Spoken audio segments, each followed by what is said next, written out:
um, interview today, and today I'm delighted to invite an American mezzo-soprano, Michelle DeYoung, whom I have seen in several performances in London, and she is an extraordinary singer who has received three Grammys and have sung in many, many operas and concerts. Now I'm waiting for her to connect here.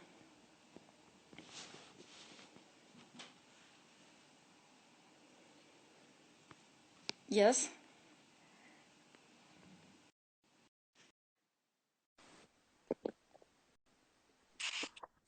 Michelle, Hello. greetings from St. Petersburg.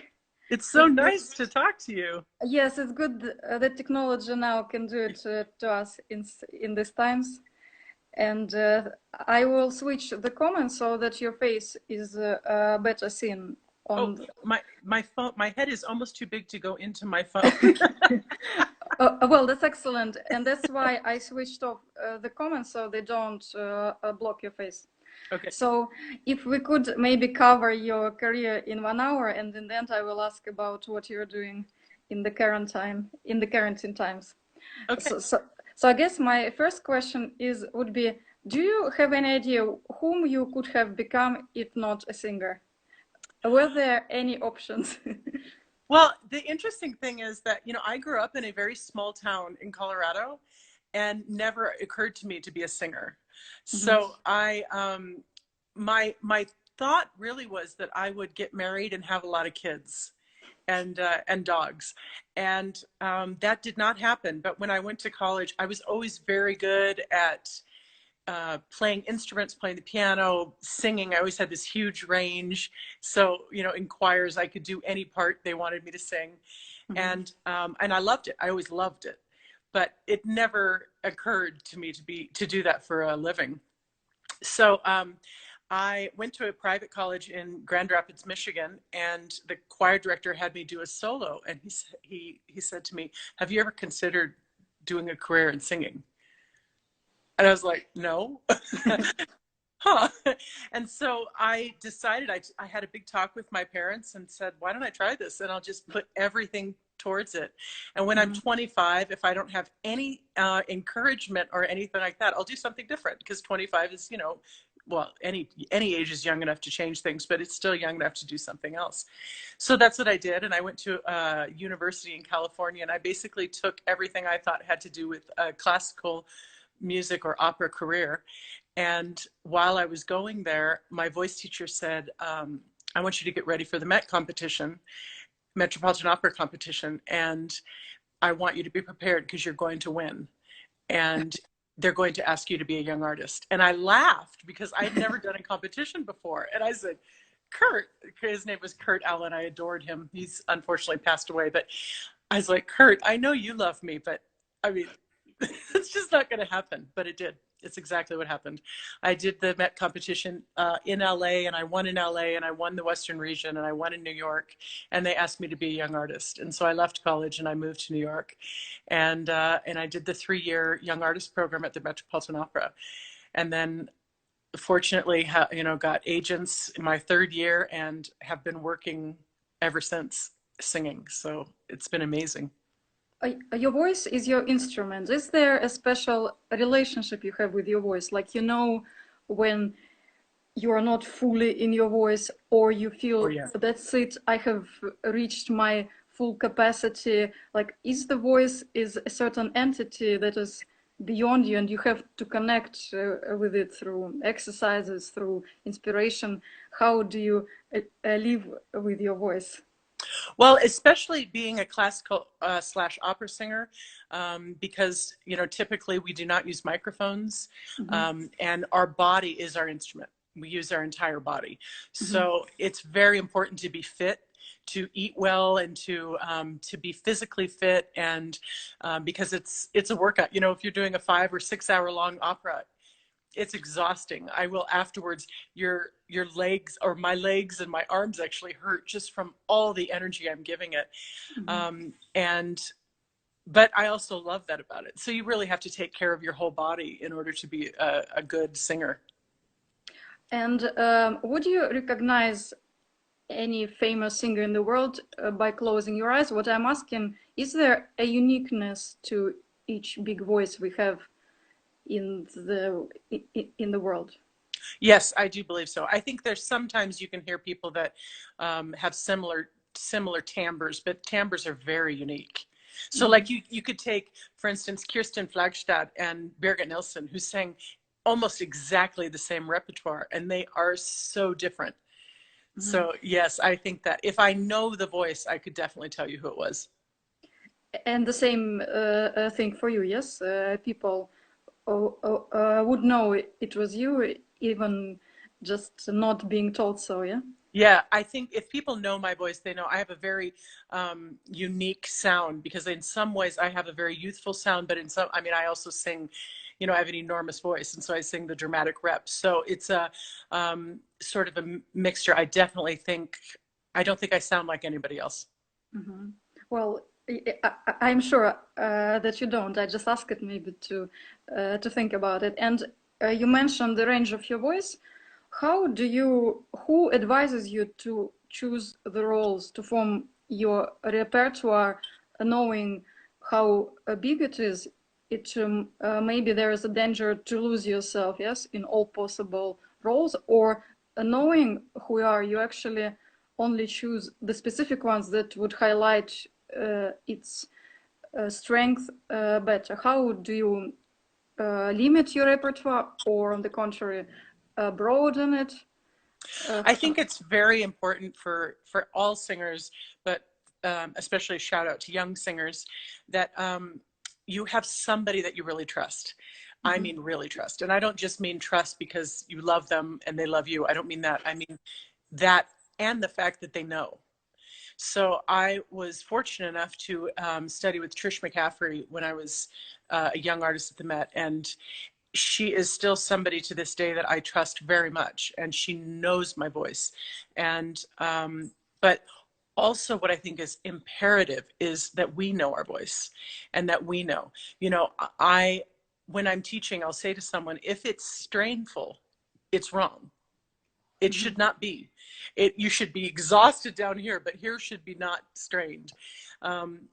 So you can tell if you're singing something, and you know, I can look at something and go, well, I can sing all those pitches, I sing a high C, but it's a different thing to stay up there. You know, that tessitura is a much different thing than range. So it there are things that I can sing that maybe has become a different way fashionable to have sung, like dramatic mezzo roles, Verdi roles. They are often really full chested in the low, and I don't sing that way because I find that affects my high notes. So but I can sing the roles, but it's just a different taste. So there are, or Ariadne. Ariadne is actually a role that suits me really, really well, but it's become fashionable in Europe to have not dramatic voices sing Ariadne. Where when I was growing up at the Met, Jesse Norman sang Ariadne, you know, and Violetta Ormana sang Ariadne. And so it was, I am used to a more dramatic voice in the role, and I like that. But that's, you know, that's my taste. Of course, that's my voice. What are the most demanding opera roles? I understand it is probably Judith, yes, in Bluebeard Castle. Well, or it would depend on who you ask. Judith is very difficult to sing, but I love it. I've of course sung it many, many times, but one thing I love about it, it's incredibly complicated, it's incredibly difficult, but it's within reach. So you can always get better at it, and I like that. For me, singing Carabino would be very difficult, or singing Cenerentola. I mean, it probably, you know, my larynx would probably be on the ceiling. That would be, for me, that would be very difficult. For Joyce DiDonato, that's, you know, what she does when she wakes up. For me, singing Wagner is not difficult. I mean, it's difficult. I'm not saying it's easy. I don't mean to say that, but that's my voice. I can sing that. That is who I am. I don't have to change my voice in order to do it. So there are things that you just like, I sing Kundry a lot in Parsifal. That is a very, very difficult role. The second act is like just to the edge of unsingable, but I like that. I like the challenge of it. And I find that I get better and better at it every time I sing it. So you have to figure out how to do it, but within reason. How do you prepare for a long run with the Wagnerian role? I imagine it takes at least a month to rehearse and then a month to run it, like say at Bayreuth. Yes. So the whole run, how does it happen? Do you prepare, say, for several months at home individually, and then like could you describe to us the whole process, the end result of which would be you standing and receiving applause at the Bayreuth Festival? We can only hope, right? So I did sing Kundry at Bayreuth, and in preparation for it, I had never done it. And Pierre Boulez was the conductor, and he was dead set on me doing it. And I was like, I've never sung the role, Pierre. But he was insistent about me doing it. I miss him very much. But anyway, and to help prepare for it, he scheduled concerts throughout the year before it of second act, which is for Kundry, the big act. So we did it in Carnegie Hall, we did it in Berlin, we did it all over. Sorry, not Berlin, Paris. We did it all over, and that really helped. And then, so that helped me get ready to sing it. But then the rehearsal process, especially in Bayreuth, is much longer than anywhere else. I think that we rehearsed stage maybe 2.5 to 3 months before you even open. And then you're there for another at least month for shows, maybe 1.5, 2 months. So the whole thing is 4 months long. It's easy 4 months in Bayreuth. And it was a new production, which it usually is. And they, I shouldn't say it usually is, they often use the same production. This one was a new production, my first year there. And it was a very complicated production and a very controversial production. So there was a lot that went around it that was very negative, which was sad, but it was still Bayreuth. I still sang Kundry at Bayreuth, and that I'm very proud of that. And it was really an extraordinary experience. So, but the whole process, like for instance, I'm singing a concert, hopefully in the fall, of second act Tristan, and I'm singing Isolde. And the only thing I've done with Isolde is I've sung and recorded the Liebestod, and I've done the third act. Other than that, I've always sing Brangäna. And so this will be my first real step into Isolde. And I have been working on it for at least 6 months. And now that everything this summer has been canceled, I will be working on it more, in hopes that it is not canceled. How do you know? Yeah, that role is just huge. That role, like Isolde, just takes a long time to get it ready. But how do you know when you are prepared? Who gives that final click? Like you're prepared to sing in the concert? You don't have that as a professional. You just prepare and prepare. I remember one time Kevin Murphy, who's my he's usually my accompanist, he and a very good friend, he said, Michelle, you're more prepared than anybody. But I don't feel that way. I feel like it always could be more prepared. So I do as much as possible, and then you just have to go and do it. That is live singing. Do you distinguish conductors by whether they are good in showing you, I don't know, giving you the cues? Like, is there an hierarchy in your head who is better than others? Like, not mentioning names, but what are the good qualities of a conductor in the opera that you appreciate and that you like people to have? Like, well, ironically, I think it's your right shoulder, you have a picture of Esa-Pekka. Yeah. Ironically, so I've been fortunate enough to work with him a lot, and he's one of my favorite conductors to work with. But not only do I love making music with him, and it's not about the cues. It's making music. It's just, you know, what he gives a singer, and the end product is so rewarding as a musician. But I have also done things with him that need cues that are very, very tricky, and he's extraordinary and calm. He's just like he's just so calm about his cue giving. So he is a mixture of both.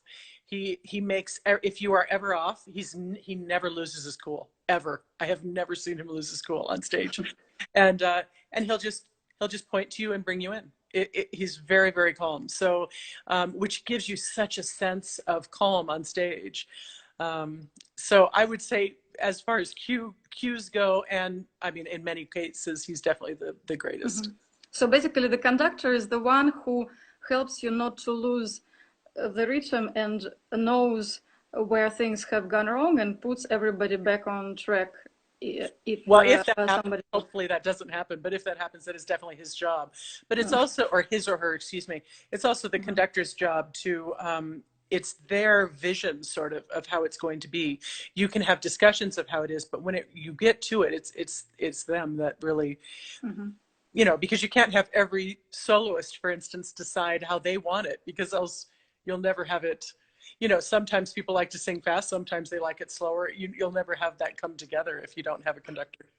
And do you have to go deep into the Wagnerian mythological world to know everything that he worked on, all this God's relationships, all the philosophy, Nietzsche and Schopenhauer? How deep does the singer have to go into all this? You know, there's so many parts to being a singer that are individual and unique. I like that. I like to do that kind of research, even if it's not going to be anything to do with the production. I like the background of the character, so, and of the story. I like to know where the composer was, what the composer was thinking when he wrote it, he or she. And so I find that really interesting. I know many people that don't do that, and it doesn't change their performance. Well, maybe it does. I don't know. I can't answer that because I haven't seen the other thing. But I think it is definitely, you're definitely able to do it without that research. That's kind of what's fun about being a singer. No, there's so much fun about being a singer. But one thing that's neat is there's never a time where you go, okay, now I know. You just never do. There's always more to know. So I think that is one thing that's wonderful about it. You never get bored. There's always more to learn. Even like you said, you were talking about Bluebeard's Castle, which I have sung many, many times. I have no idea. My agent knows how many times. I have no idea how many times I've sung it. And throughout my career, and every time I learn more. Every time I work a little bit harder on the Hungarian, I go back through it. My good friend Gabo Bretz is a famous Hungarian bass baritone, and he will help me a little bit here and there if I sing it with him, and or the story. I'll think more about the story. You know, is it psychological? Is it realistic? You know, just different things like that. I like that about the constant research in music. And the languages, are you now a polyglot in terms of still remembering all the languages that you ever worked in the opera? I can go back and sing things that I have sung in the languages. I do not speak Hungarian. I do not speak Czech. I do not speak Russian. Unfortunately, I wish I spoke all of them, but I don't speak any of them. So it means that the knowledge of the area doesn't transfer to knowledge of the language, right? It does through study, but I couldn't turn around and have a conversation in the language. So I know what I'm saying, and I know how to pronounce it, and I know both poetically and realistically what the translation is, but only of what I'm singing and what the other person is singing. How sensitive are you to the different halls that you are entering? You know, I remember there were pictures you singing in the open hall in Athens or in Spain and Granada. And I remember this. That was incredible. In 2018, right? I think it was. And then you know everything, the match, you name it, because I haven't even been in this hall that you have sung in, and I wonder whether when you enter, you have to accommodate yourself, your voice. This is this hall, and I have been in it, say, 100 times, and this is my first one here. So how sensitive are you to the actual stage, or you create sort of a bubble and you forget about the bigger hall that you're in? Well, that for a singer, that happens, that depends a lot on technique. Mm-hmm. So the way that I sing, if I feel funny in an acoustic, it's because I'm not warmed up. Now, that being said, so that means I can pretty much sing anywhere the same way. Mm-hmm. That being said, there are halls that are so fulfilling, like Carnegie Hall. I mean, it is just, for me, it's a singer's dream to sing in Carnegie Hall. You get it back. You feel like it's just filling the whole house. It's so wonderful. The tour you were talking about with us, that was with Esapeka actually. Yes, And yeah. I was singing my first immolation scene from Götterdämmerung. All three of those places that I sang were outdoor, and the way that they are built, you use no mic, which was extraordinary. It was such an amazing experience because yes, it was open sky, but because of the way the seats were, like in Greece, it was there these a typical old arena in Greece. Amphitheater, yeah.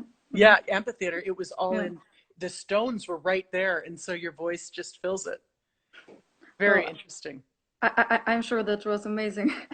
Yeah, what was I going to say? Yes, I actually wanted to ask about the symphonic performances. So actually, I've seen you only in them. I've seen you in Mahler 3 with the Philharmonia um, in Gura Leader in June also, I remember. And so I wonder, for Mahler 3, you have sung it with so many conductors, and you have recorded it.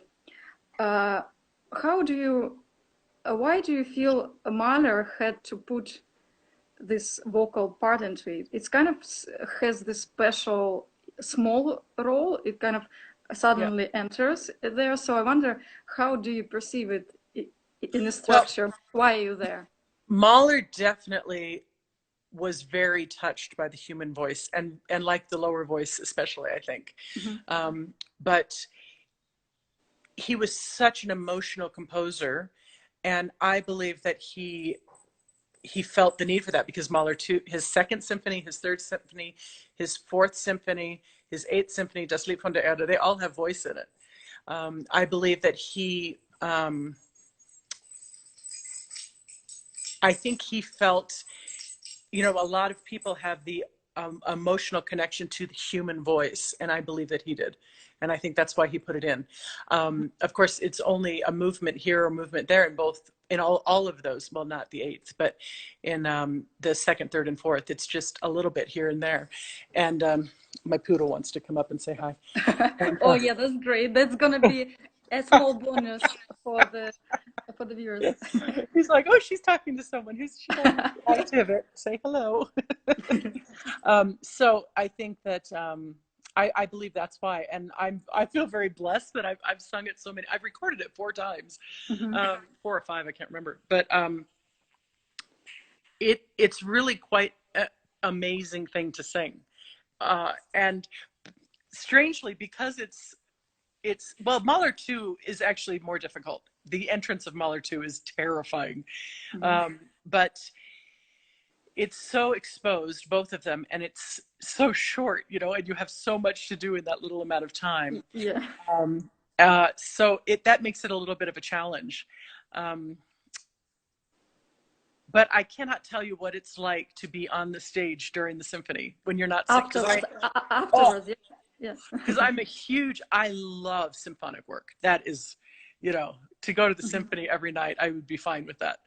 And so to sit there amongst a Mahler orchestra and hear that and feel it in the floor, it's extraordinary. And the Gura leader, why it is considered a difficult work to perform? Is it because there are too many musicians on stage? There Or? are a lot. It's a big orchestra. His orchestras are always quite, or not always, but the Gurra leader is a very big orchestra. It's also very hard to cast. Mm-hmm. It's very hard to sing for sort of for all the parts, but well, not all the parts, but the main parts. But that, oh, I am in love with that piece. Whenever it comes up, I'm so excited about singing it because for the mezzo, it's just a dream part. You know, you go on and you just sing phenomenal music for like, what is it, 12 minutes or 15 minutes, and then you're done. But it is some of the most beautiful, oh, just I'm hearing it in my head, some of the most beautiful music. So it's really wonderful, but it's very hard for the tenor. I will ask you the question that we are not going to experience maybe for some time soon, but how do you feel your audiences? You have probably seen the audiences of all the world, yes, in Asia, in America, in Europe, maybe not in Russia yet. Yes, I've been in So, Tchaikovsky Hall. well, so are they But just not different? St. Petersburg. Yes, are they different? And how do you, like, other instances that you actually interact with them, that you look at the front row, or you are angry with someone, you know, using their phones? Because if we look at you, we don't see any signs that you are actually aware of us. But what happens in your mind? Well, it depends. If somebody does something, it's very hard not to be aware of it. Like if all of a sudden you see someone videotaping, it's hard not to just look at them because it's distracting. Um, or if people are talking or something like that, it is hard not to notice that. But for the most part, I really, especially while I'm singing, I'm so in another place. Like, I know it sounds strange, but like when I'm singing Das Lied von der Erde, I actually see what I'm talking about in my head. I don't see the audience. So it makes a big difference. The audiences all over the world are different. I will say that. Like, for instance, my first recital in the Edinburgh Festival was I think it's called Queen's Hall. I'm having a brain fart. I think it's called Queen's Hall. But anyway, at the end, they started stomping their feet. And I was just like, I was blown away by that. And I was so touched by how much they loved the recital. Not necessarily me, how much they loved the music, how much they loved the experience of the recital. And because that's how I feel about music. You know, when I go and hear something that I love, like Beethoven's Seventh Symphony is to me just one of the greatest things. I love it so much. And I have that experience within me, a deep experience. So I want other people to have that as well. So European audiences tend to behave differently than American. And it's just all different.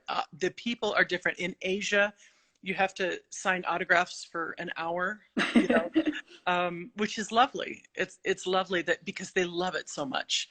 So it just depends. It is different. And I don't know if I feel different in other places. I sort of just do my thing. This is who I am. And I really, wherever I'm singing, I try to bring my best.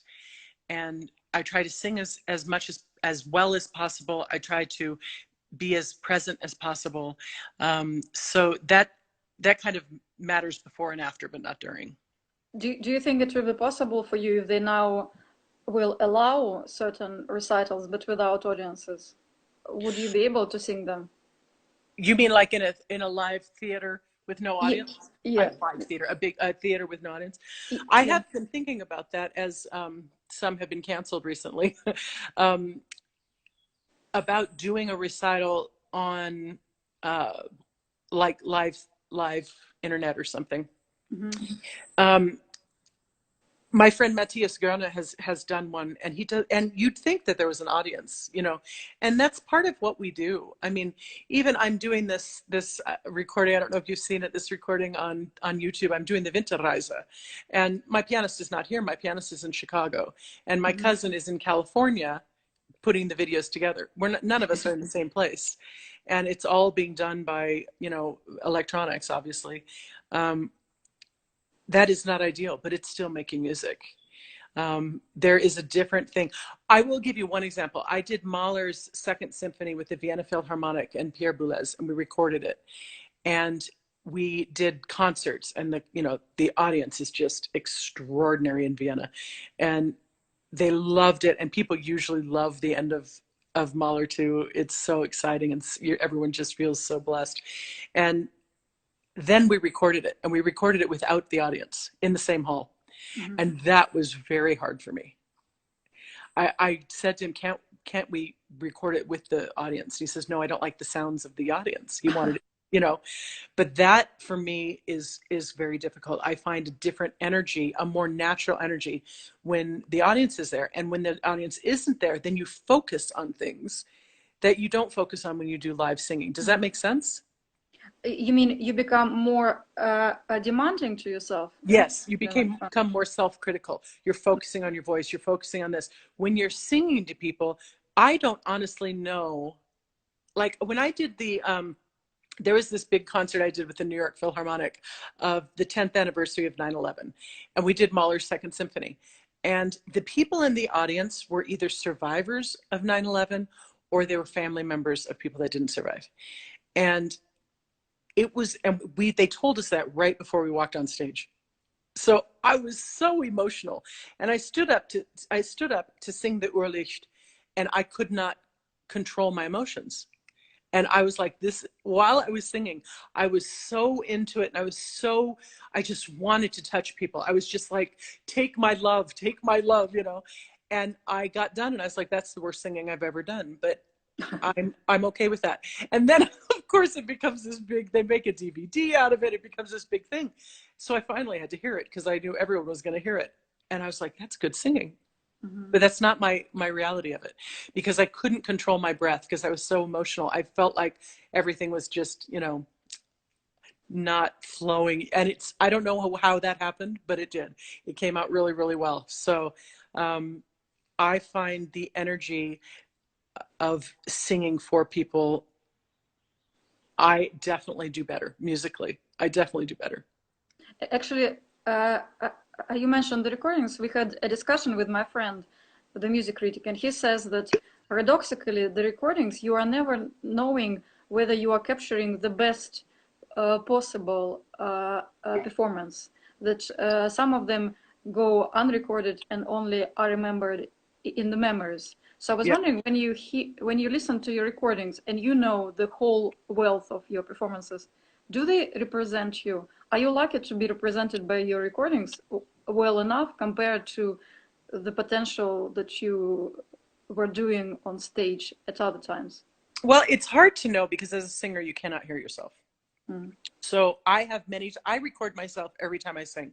Even if I'm in my living room and I'm practicing with no one else around, I record it and I listen.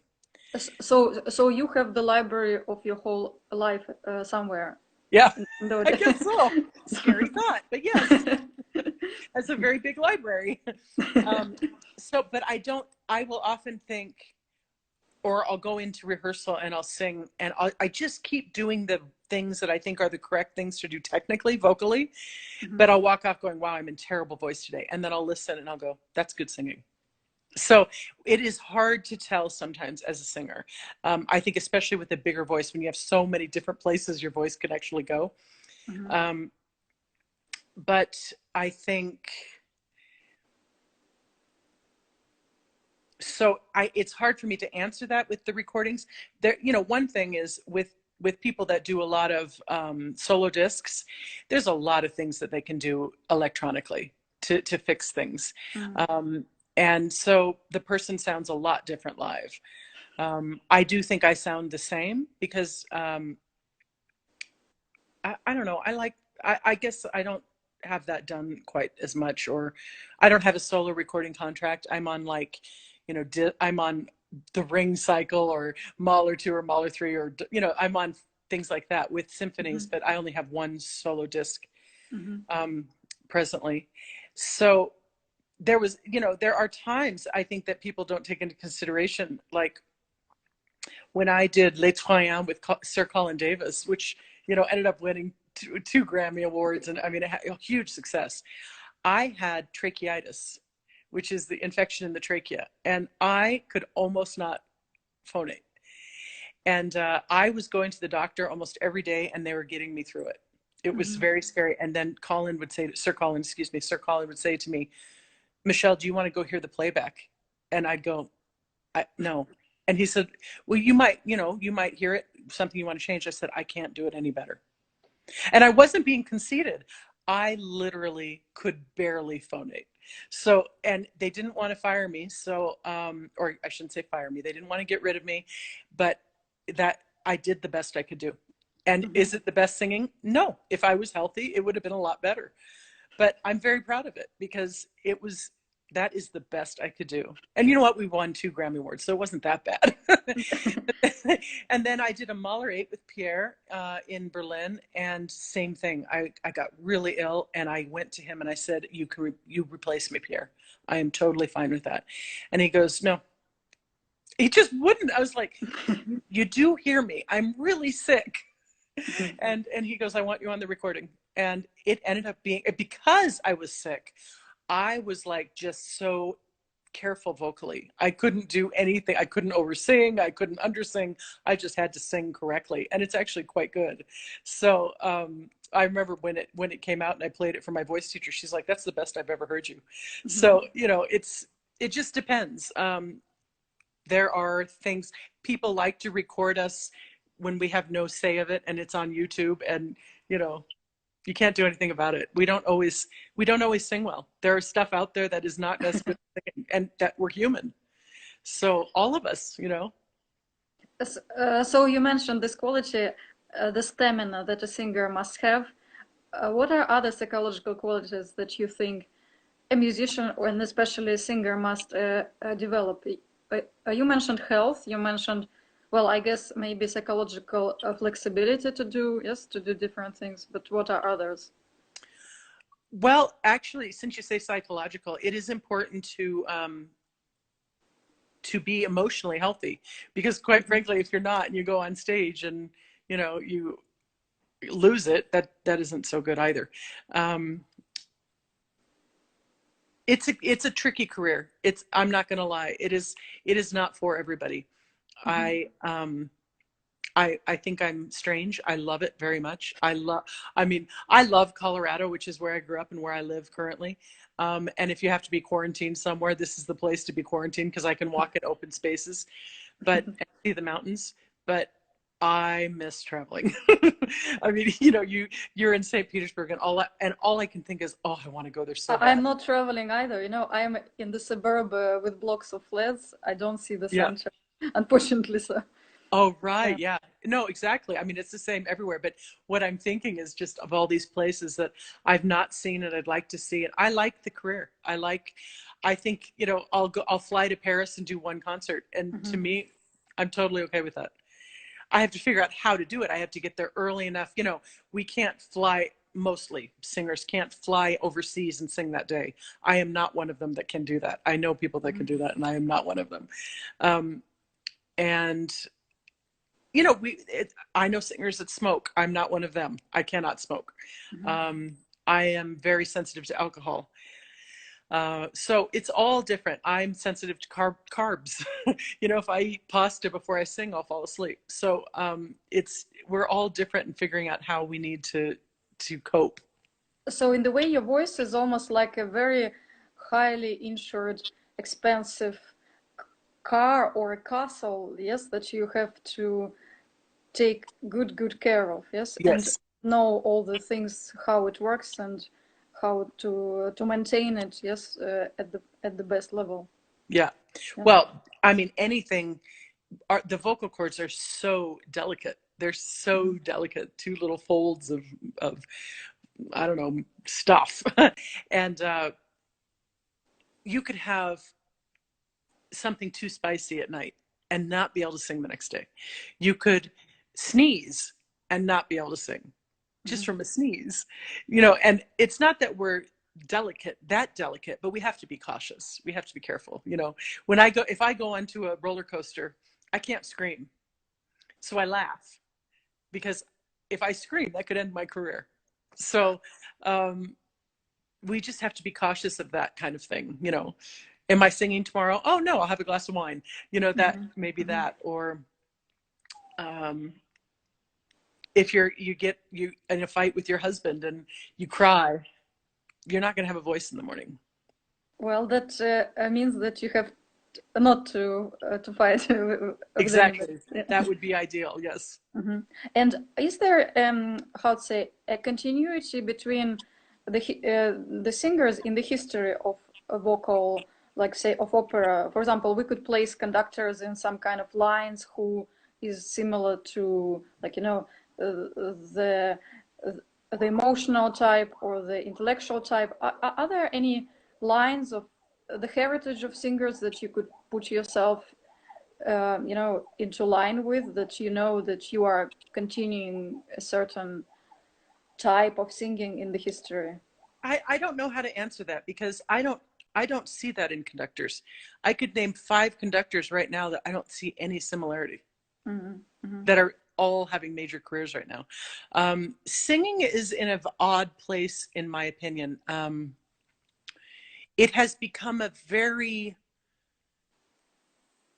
visual art form. Mm-hmm. It's become how people look. You know, do they look the part? See, I don't believe in that. I think I want someone that can sing the part. I want the voice for the part.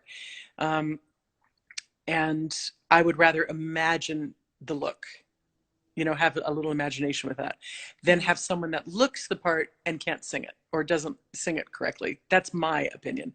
Um, if I'm going to go to the theater, that's what I want.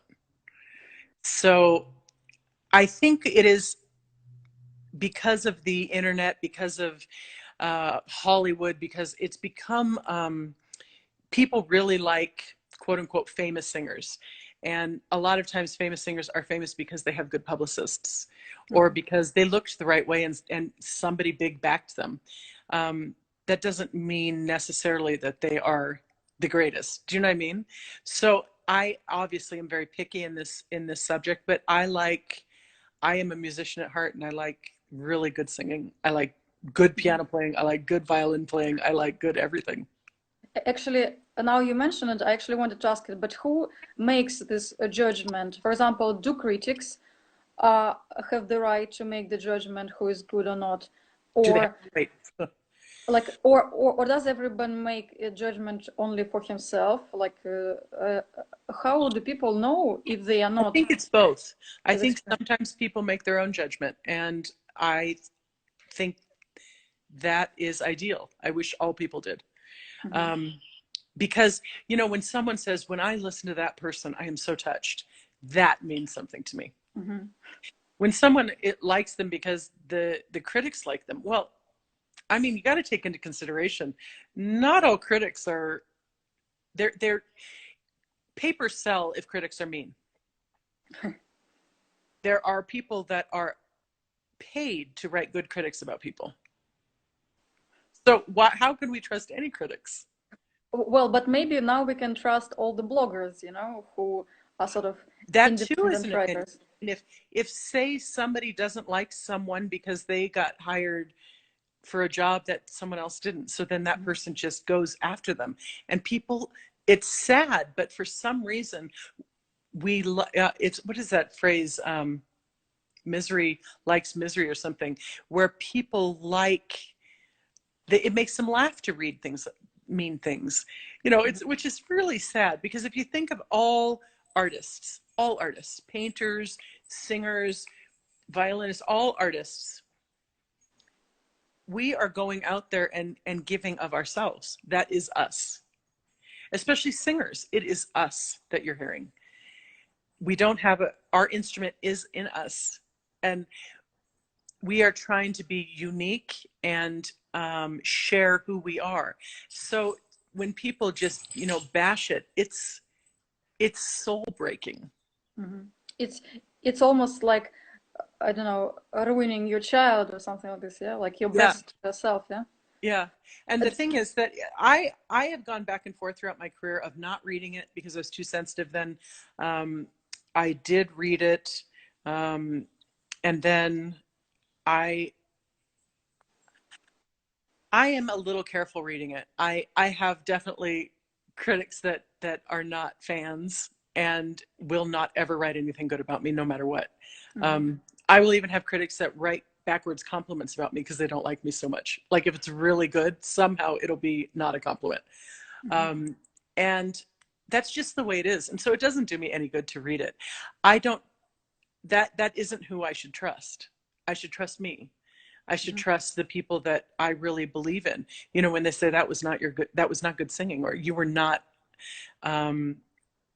you weren't present, you weren't there. That means something to me, and that is not okay, as far as I'm concerned. I am always striving to be better, and I want to give the most that I can to people. That is what I want to do. So I don't know. I think good critics will bring people to a show, but I don't really see, I just think it's mean. So we all have to be critical of the existence of the critics in a way. Well, yeah, in a way. I don't think, I mean, it's fine, read it, but don't make your decision based on what a critic writes. You get to have your decision. Are you now missing this opportunity to be this best self that you say everyone is expressing on stage? Can you now do an ersatz version of it at home or not at all? Well, I'll tell you, a lot of singer friends of mine are like, how are you singing? You know, how are you doing this? Because as I told you, I'm recording this Winterreise, and I've never sung them before, so I'm learning them too. And it's a major project, and I have to do it. For me, I have to make art. I have to sing, and I am very, very thankful for this project. And when it's done, I'll probably do another one if we're still in this situation. So I do miss the stage very much, but I need to make art. I watched, just before we talked, I watched a talk between four conductors, Alan Gilbert, Daniel Harding, Karina Kanellakis, and Sir Simon Rattle, and they were saying that they are not envisioning the return of the musical world as it was at all. Yeah. They are envisioning maybe empty halls for a year. What do you think about it? How do you envision now? I think that is definitely going to happen. I think that they are going to, when they do start back up, I think halls will be half full at best. I don't think, you know, and partly I think they'll probably make people not sit next to each other. Do sporadic seating. I think the thing I think will be wonderful about it is this experience, if we allow it, it is a great equalizer. We are all going through this, the entire world. And it also, if people allow it, it can also really bring out what's important in life. And I think music is so important in life. And I think people are going to love it all the more, both creating the music will appreciate it on a different level. You know, that it's about the music. It's not about the fame and the fortune and all. Sorry, I got a phone call. Yeah. It's not about that. It's about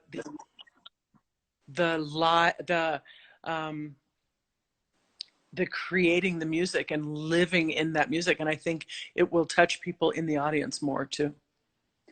But do you think after this moment of equality that we're having now with all the free streams, then with the rarefied seats, it will become more elite than it was before? Like if there are less seats, then it means that the prices should go up probably. And then I hope not. No? I can't answer that. I don't know the answer to that. I hope that's not what people do. I hope this makes people more human and makes, you know, people that are making millions and millions, it's kind of ridiculous. I think I am hoping that what it does is makes everybody realize that everybody is welcome and everybody gets to have this experience. It is not elitist. It's one of the reasons I'm putting the Winterreise on social media. Is I want to touch people that don't usually listen to this type of music. and that it is just beautiful music, and you can just just experience the emotion of it and the journey of it, and um, that's what I'm hoping. I can only say what I'm hoping. I Yes, think, I'm hoping so too, because as an anthropologist of music, I have been attending the rehearsals quite a lot, and I'm yeah, also wondering what my position would be now, yeah, to be allowed or not. I wanted to ask about your works with modern composers, like John Adams, or this a new opera by Tandun. Could you describe what you feel with the works that you have never ever sung before, and whether you actually how much is the real person is also a channel for you of his music, or do you say to John, like, I don't have to talk to you, I understand everything through your oh, no, score? it's such an honor. I've never premiered a John Adams piece, but I have sung some of his works Mhm. with him. It is such an honor actually to premiere a piece like Tandun's piece. I also premiered two of Elliott Carter's pieces. Mhm. Um, and to have the composer there and to say, like for instance with Tandun, let me use that for an example. So he heard me live, he listened to me sing Kundry, which of course has high B's, and then what was the other thing he heard? I can't think of what the other thing was, but it had low G's, and so he said, well, I'm going to use her whole range in one piece, which is a little rare. And so he did. And I was singing high B's in the very beginning of the opera. And at the very end of the opera, I had to sing low G's. And I was able to say to him, you know, it has to be the other way around. It didn't. He never changed it. But I explained to him that for a mezzo that has high C's, it is very difficult then to sing for any voice. If you're going to sing high, high, high, high, it's very difficult to then have voice in the very low. Mhm. So, but that is how it was. And it was amazing to have that role written for my voice. And with the Elliott Carter, it was not written for my voice. I just premiered two of his works. And then with John Adams, it was just, I believe that Lorraine Hunt Lieberson is the one that actually premiered the work that I did, which is El Nino. And but it was such a beautiful work, and for the mezzo, very, very beautiful. And just to be able to discuss why this, what do you want here? I mean, it's a wonderful opportunity to be able to ask them about the work itself and what they meant by something, and is this what you want, is this the color you want, or it makes it really come to life. With Elliott Carter, it was very difficult because I didn't it's not that I didn't understand it musically, it's that it didn't touch me musically. And it was very, very modern work and very difficult. And I don't have perfect pitch. And one of the pieces was I premiered it with Daniel Barenboim, and I was the orchestra was in a different key than me, and I was supposed to come in on an A, and I would always doubt myself. I was always right, but I would always have this moment of, oh, I hope I'm right. No one would have known. No one. But anyway, and Daniel Barenboim would just lean his head over and hum the pitch to me. Oh, again. If it's back, hi baby. But I love a musical challenge.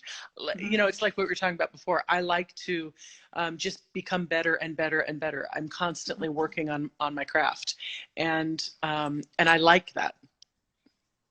Do you remember, like, now you have a history of performances? Do you sometimes wake up and have these memories? That was the highlight of my life. Do you have these moments when you went somewhere, and if you would write your memoir, you would definitely put them in, like I something cherished?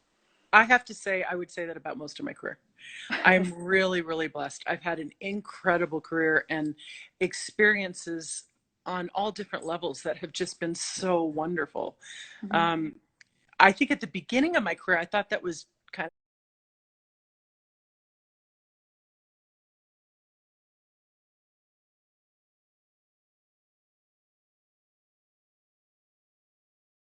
of normal. And so I don't think I really took note of it as much, which is sad.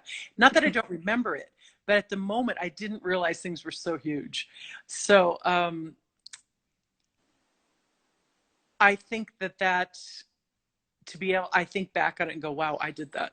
That's Well, that's incredible. But what that was was then extreme. the contrary? Were there some negative moments that could have gone wrong, but you sort of fought with the challenge, and now you remember them? Yes, I ticked the box. I was the master of the station. Absolutely. I think that in life, in career, in anything, uh, we have a choice. We can go down into the dark hole, or we can Hmm. try to make the best of it. And I don't think I have always succeeded in that, but I think I always try.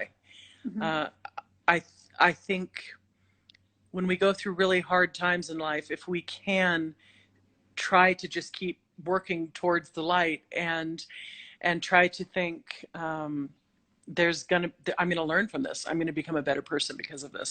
Hmm. Then it was a blessing. We have 4 minutes, and maybe if you could describe to us what is the life in quarantine is now where you are. Are there some interesting effects that people are doing to each other? I don't know. How is life going there? At 8 p.m. in Colorado, people go outside and howl, Hmm. and we sound like coyotes. And because of where I live, it is bringing more coyotes into our neighborhood. um, that I think, strangely, I I do it almost every night. I really like it. I like hearing other people. I'm here alone with Tibbet, and I like to be able to hear other people and feel not alone. Hmm. Um, Weirdly, I mean, I've always been pretty um, productive, but I'm even more so, which I find very odd. So I think, because I think if I'm not productive, I'm going to go down this hole and, sit Hmm. here and eat macaroni and cheese and watch Netflix all day. I think, in not to do that, I'm trying to be productive and keep going and trying to use the time, work on languages, work on music, um, trying to learn new things, doing a little planting, which is kind of funny. Things that I wouldn't have been able to do if I wasn't here for the next 5 or 6 months.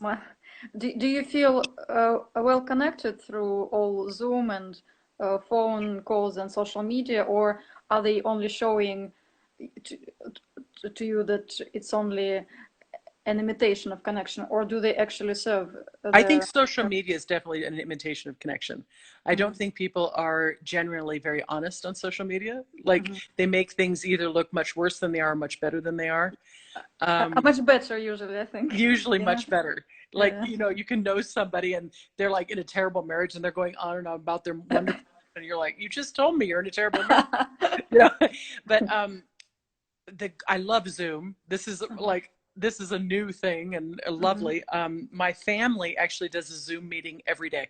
Mhm. And even if you can only go on 5 minutes and say hi to everyone, we just do a checkup and make sure everyone's doing okay. I have one sister that lives in California, and the rest of us all live in Colorado, and my parents live here, and we just check on each other. I check on my parents every day.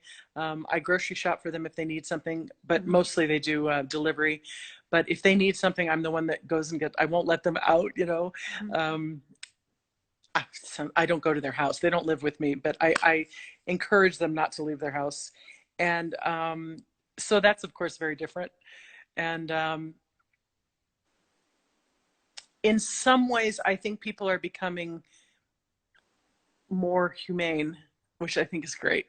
Mhm. What I hope ends up happening is that people actually become more loving and more understanding of people, that we don't have to agree, but we can still respect each other.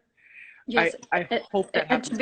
to be kind, Yes. even if we don't understand what's going on. Yes. Yeah? Because before we were closing off too quickly. Yes, we were kind of Yes. having our own schedules, routines, and not thinking, oh, maybe he or she is right. Maybe, yeah. Yeah. Yes, I feel it too.